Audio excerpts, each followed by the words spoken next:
you end up in the team with Greg Valentine as the Dream Team, and you talked a little bit about this in your book. You guys started working with the Bulldogs, the British Bulldogs, but you talked about the ribs that the Bulldogs would do and that they would kind of take it too far. What was it like working with them, and I mean, were they really as bad as, in terms of ribs, as you kind of talked about? Yeah, they put they just kind of put me and Greg together as an experiment kind of. I know nobody really thought it would go anywhere. I think it was one of these things like they're just doing it for the hell of it. I don't even know why. But I liked Greg. I admired Greg. He's a second generation wrestler. And I used to watch his father in Florida when I was growing up. And honestly, there was a lot of guys, and I loved The Rock's father, superstar Billy Graham, Rocky Johnson. A lot of really great wrestlers used to come through our territory. But his father was really the only one that kind of scared me when I was a kid, because he just had this crazy eyes. and he was a huge ribber. Just a quick example, like even his own son, he called Greg up one day and sounded real funny on the phone. It was like, Greg, come over here, I need help. Hurry, and he just hung up. So Greg was like, oh my God, what now? So he hops his car, drives over to his dad's house, comes up to the front door, grabs the front door, and realizes that his dad had put all over the doorknob. And I mean a lot of it. And it was horrible. Smell it. And he wouldn't let Greg in the house to clean his hands off. He's banging on the door. His dad wouldn't let him in. So I don't know if you had to find a hose somewhere in the yard or something to get all the poop off his hands and stuff. But Greg came from that kind of a family. He was a guy that worked snug in the ring, as we say. He believed in what we call laying it in, and not just, whoosh by a punch that goes flying by and doesn't connect. When Greg hit you, you knew it. You felt it. He'd hit you, if you've been wrestling 20, 30 minutes under the hot light, and he hit you, sweat would go flying in the air off your body when he hit you. And I liked that part of Greg. I love that. He was a tough SOB and had a good reputation for being a tough and a good wrestler. So being with him gave me certain advantages. It allowed me to kind of fall in line with his way of thinking. So when we first took the belts from Mike Rotundo and Barry Windham in Philadelphia Spectrum, '86, we were supposed to wrestle them for 6 months. They're going to chase us all around to get the belts. It's all booked. Barry Windham quit a day or two later. So now Mike Rotundo has no partner, and he really didn't have anybody that could even stick in there.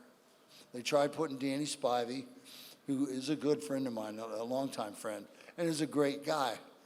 But it was just too difficult to try to just plug in a guy to an established team who were the champions and expect it to be the same.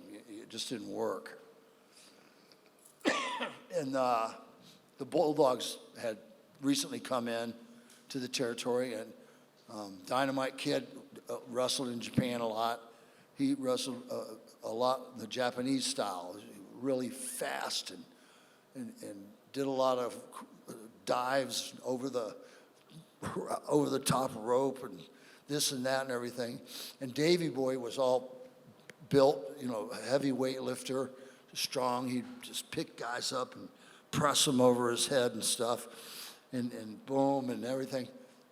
and they were good, but they weren't ready for prime time. In other words, they weren't ready for main event matches on TV. They weren't ready for main event matches in Madison Square Gardens, just because the style they're used to doing didn't work. The people wouldn't get with it. They were too much all over the place. Whatever they were doing made no rhyme or reason. Like I said, you have to tell a story. A story has a beginning, a middle, and an ending. And it's what you do on the ending that brings you to the next show, and the next show, and the next show. That's the way our business works. So Greg and I had to wrestle these guys, and they were just wild Indians and all over the place. And week after week, month after month, but they started coming around. And it just, there was other teams. There was the Killer Bees, the Rougeos, and some different teams. And we just beat the shit out of everybody. We beat the shit out of that. And it was one of the most funnest times of my life because we were heels, we were bad guys, and we just beat them up out there. It was the guys, I was great shape. Greg was 260, built like a tank. And so, we just had fun banging on everybody, winning all the time. And it was the era in the 80s when people began to like the bad guys. People started cheering for the bad guys. Pardon me. And the crowds, this was new. The crowds now, was always yay for the good guys, boo for the bad guys. Yay for the boo for the bad. Now, suddenly, it's yay for the bad guys. So the crowds, there would be big fights break out in the crowd. And we know it. So we have to kind of almost stop the match, jump out of the ring, kind of get out of the ring. Security would run down real fast, pull all the guys apart, get everybody settled down, jump back up in the ring. We'd start wrestling again. And this has happened almost like every night. So there was a sign, I am so sorry, that we were on the right track. I mean, we were really, really catching people's attentions. We did Saturday night, started doing this Saturday night main event shows on NBC. Greg and I were featured a bunch of times. They loved me for some reason. I had more time on NBC Saturday Night Main Event than any other wrestler in WWF. And then you talk about the Bulldogs. In your book, you talked about how the Bulldogs, they would rib people, but they would kind of take it too far. Why were they, because ribs in wrestling are happening all the time. Mr. Fuji was a big ribber. But why were the Bulldogs, why would they always take it too far? Well, I remember wrestled in the Ohio area around Pittsburgh a lot. This one's kind of wicked. There was a referee had a special needs kid, and he spoke like moolah, moolah. You say, I always love saying moolah, moolah, moolah, and always was hanging around, always and the Bulldogs just picked on him all the time and stuff. And back in those days, the guys were taking steroids right in the dressing room. Pull out a needle, boom, shoot up some steroids. So he saw them doing that, and he was going, so the Bulldogs would get a syringe and pull it back full of air, and then just jab him right through his pants and stick him with the syringe. They really wouldn't push all that air in because that could probably hurt him. But, I mean, you kidding me? That was crazy for them to do that. But I must have saw him do it a lot of times. Used to do it to a lot of people, different guys. And, you know, they're always messing with people's bags. You come in the dressing room and your bag would have 50 combination locks on it.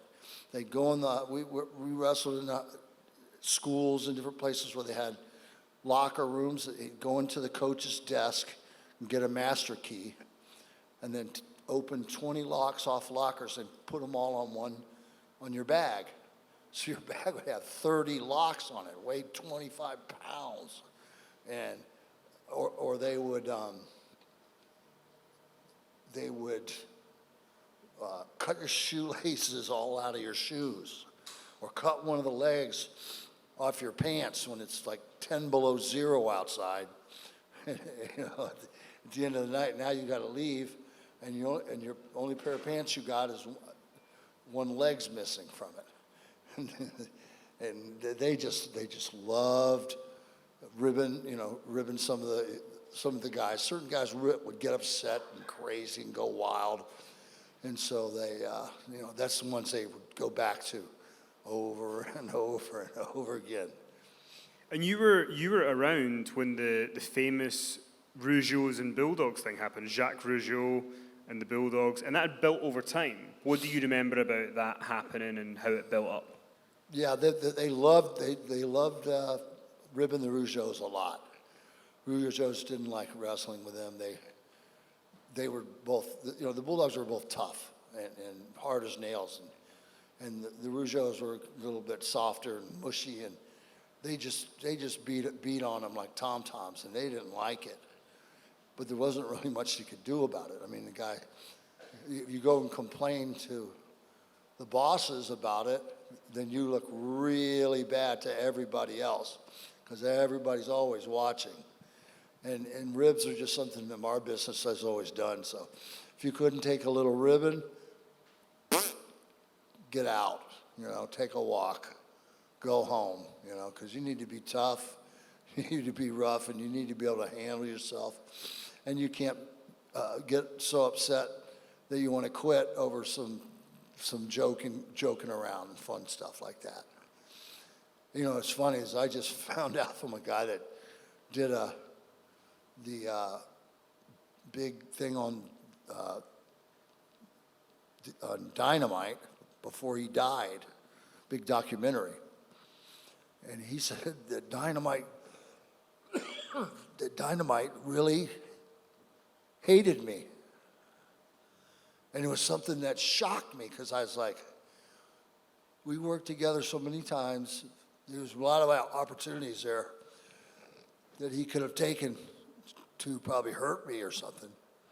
And he never did. I trusted him. He trusted me. We did some very dangerous moves sometimes in the ring, like a standing suplex from the corner. I'd be standing on the top rope. He'd be standing, and he would step up to the top rope and hook me and do a standing suplex from the top rope, and you would land more than halfway across the room. Very dangerous. You could easily break your neck or something, you know. And we had a good relationship. I trusted him. I did that twice with him. I never did that with anybody else ever. And I was very shocked when the guy was telling me about how much the Dynamite Kid hated me, because I'd been around him for a long time and I never really got that vibe from him, you know. And I thought that was really kind of strange. I thought we were really actually pretty good friends.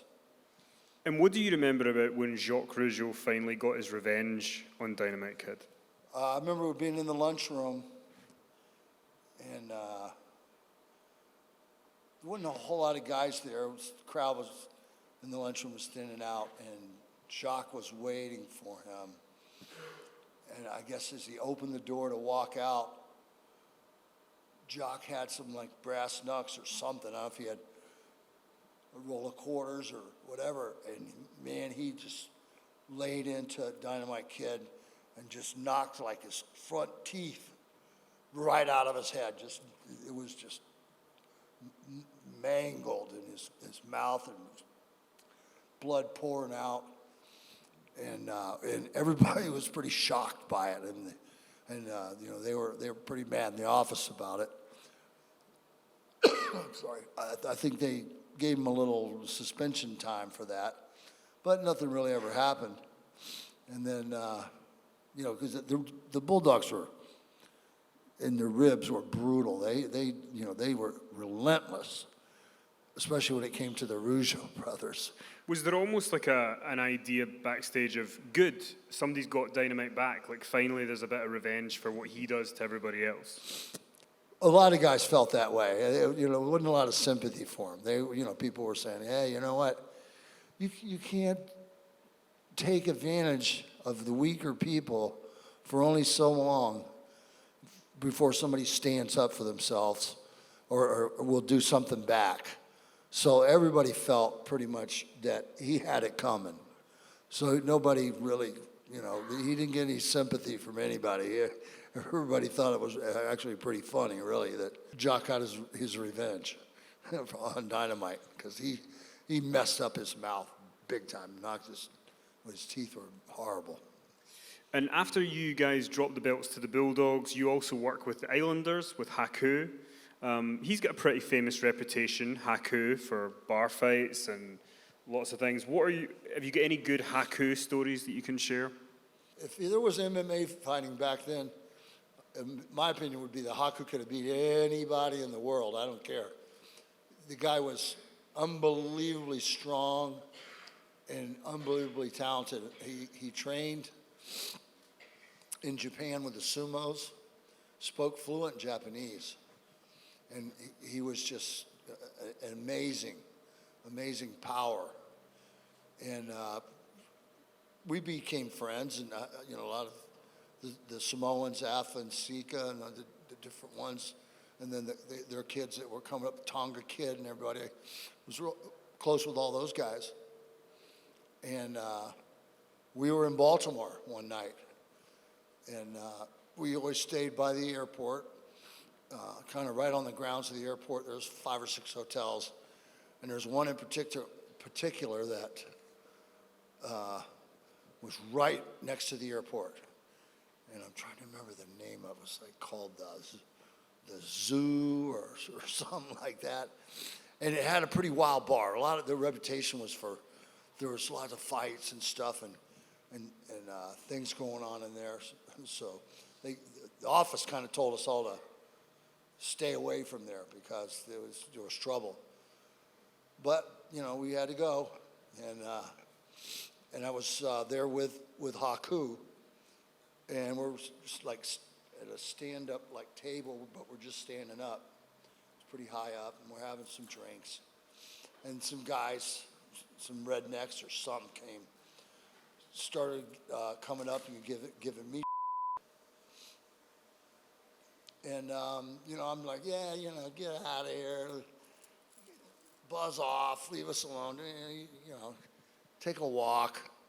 And they wouldn't do it. They just kept coming on and coming on. Haku grabbed one guy by his head, pulled him in, and bit his nose off and spit it in his face. And I'll tell you, buddy, that was one of the craziest things I ever saw. This guy was pumped, blood pouring out. Half his nose is gone, half is hanging over here. And then the bar erupted into a huge bar fight. And chairs were flying, all kinds of things were going wild. I grabbed Haku when I could and got him out a side door. We were right up the street at a Marriott. There's 50 guys and just going at it in this bar. So I got Haku out of the place, and we hauled ass up the street, went to the hotel. It's not long, because there's no missing Haku. You know who he is. Everybody knew who he was. And here comes the cops. And I mean, a bunch of cops. They knew how formidable he was. So, I mean, they sent 15 cops to get him, you know, clubs and the whole thing. So I kind of almost had to negotiate a surrender for him so that he wouldn't get beat to death with the clubs and stuff. And so that's what happened. He finally came out. They cuffed him, put him in the car. I went downtown with him. And in those days, I mean, you had to make it to the towns every day. If you miss towns and stuff, especially for fighting and stuff like that, you could lose your job real fast. And so I stayed with him, and I was there at the police station, you know, a couple hours, and it was getting real late in the morning, probably like 4 in the morning, and I was able to bail him out. They let him, released him, and I got him back to the hotel so he could get his stuff, and then we could make it to the town the next day. And I guess Vince had made some calls, and you know, he had some pretty decent pull, you know, in the police and everything, and you know, the guy had. He started the fight basically, and so they just said they kind of let it go, and it was like Haku. After that, like Haku was my personal bodyguard. Like I was like his best new friend, and if anybody gave me or anything, I'd say, get him, and he would. And if he looked at somebody, he'd start running, you know. So it was kind of a cool thing. But I didn't have any trouble. I could take care of myself and everything. But it was like he felt like that he owed me, and it wasn't that he owed me. That's what you do for your brothers, for your friends. You stay, you help, get them out of trouble, and you make sure that they're okay and that they're gonna, you know, keep working and stuff, you know. And he never forgot that. He was always my friend and watching my back. And it's a nice guy to have watching your back. I do have to ask, so when he bites this guy's nose off, which is a strange sentence to say, like, does he warn the guy first? Does he go like, you better get away? Or was it just like, you've messed with him for too long, I'm going to bite your nose off? The table was just about probably big as this. It wasn't a big table when we're standing up at. So when he just reached across, grabbed the guy by like his ears, pulled him in, and bit, and then spit right back in his nose, right back into the guy's face. I never seen anything like it. It was pretty gruesome, but it was also pretty funny because I mean. You really have to be careful who you screw with in the world, you know? Sometimes there are bad people out there. And I'm not saying that like that you don't know how they're going to react. And, you know, that guy really found out, you know, quickly what somebody from Samoa will do if you screw with them. And I'm sure that guy never even looked at a Samoan again, ever.